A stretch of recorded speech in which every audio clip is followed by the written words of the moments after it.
Ada pertanyaan yang selalu ditanyakan orang dari dulu. Kenapa ada kejahatan di dunia ini? Padahal Tuhan Maha Pengasih dan Penyayang. Dunia pasti lebih baik kalau semua orang baik, kan? Pertanyaan ini bikin orang-orang dari dulu sampai sekarang, termasuk para ahli agama, mikir keras tentang misteri Tuhan menciptakan dunia dan manusia. Dalam Islam, kita diajarin kalau Tuhan punya rencana yang sempurna untuk semua ciptaannya. Kejahatan di dunia ini bukan kesalahan Tuhan, tapi bagian dari rencananya yang penuh hikmah dan pelajaran buat kita.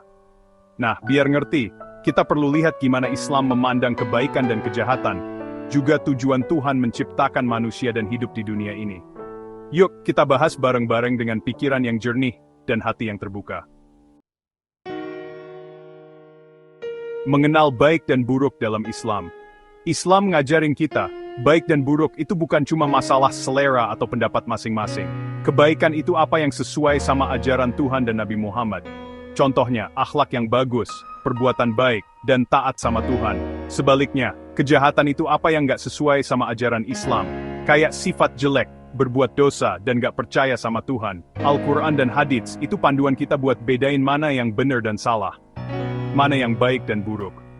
Di Al-Quran, surat Al-Baqarah ayat 126, Tuhan bilang, dan hendaklah kamu merasa takut melakukan kejahatan, apabila kamu meninggalkan di belakang kamu generasi yang lemah, yang akan menderita kebinasaan. Ayat ini jelasin kalau Tuhan ngelarang kita bikin kerusakan di dunia. Hikmah Tuhan menciptakan manusia, ujian iman kita. Tuhan menciptakan manusia, pasti ada tujuannya. Di Al-Quran, surat Az-Zariyat ayat 56, Tuhan bilang ku tidak menciptakan jin dan manusia, melainkan supaya mereka mengabdi kepadaku. Jadi, kita diciptakan untuk beribadah dan taat sama Tuhan. Hidup di dunia ini adalah ujian, kita bakal nemuin banyak cobaan dan godaan. Kejahatan di dunia ini juga bagian dari ujian itu. Tuhan mau lihat siapa yang bisa jaga imannya, tetap taat sama ajarannya, dan jauhin larangannya. Bagian 4. Kebebasan memilih. Anugerah terbesar dari Tuhan atau sumber masalah. Tuhan kasih kita akal dan kebebasan milih. Kita bisa tentuin sendiri jalan hidup kita, mau pilih yang baik atau yang jahat. Kebebasan ini anugerah sekaligus ujian. Di satu sisi, kebebasan bikin kita bisa berbuat baik, mengembangkan diri, dan dekat sama Tuhan. Tapi di sisi lain, kebebasan juga bisa bikin kita kepengaruh sama setan, ngikutin hawa nafsu, dan akhirnya berbuat dosa dan kejahatan.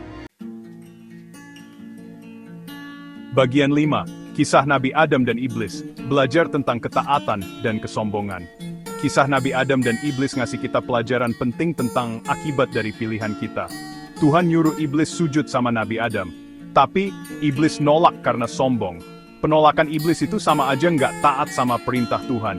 Akhirnya, Iblis diusir dari surga dan jadi musuh manusia sampai hari kiamat. Kisah ini ngajarin kita kalau sombong dan gak taat sama Tuhan bakal bikin kita hancur. Sebaliknya, Renata Isat Lianchit Parpi Gitar Tilter Tumes.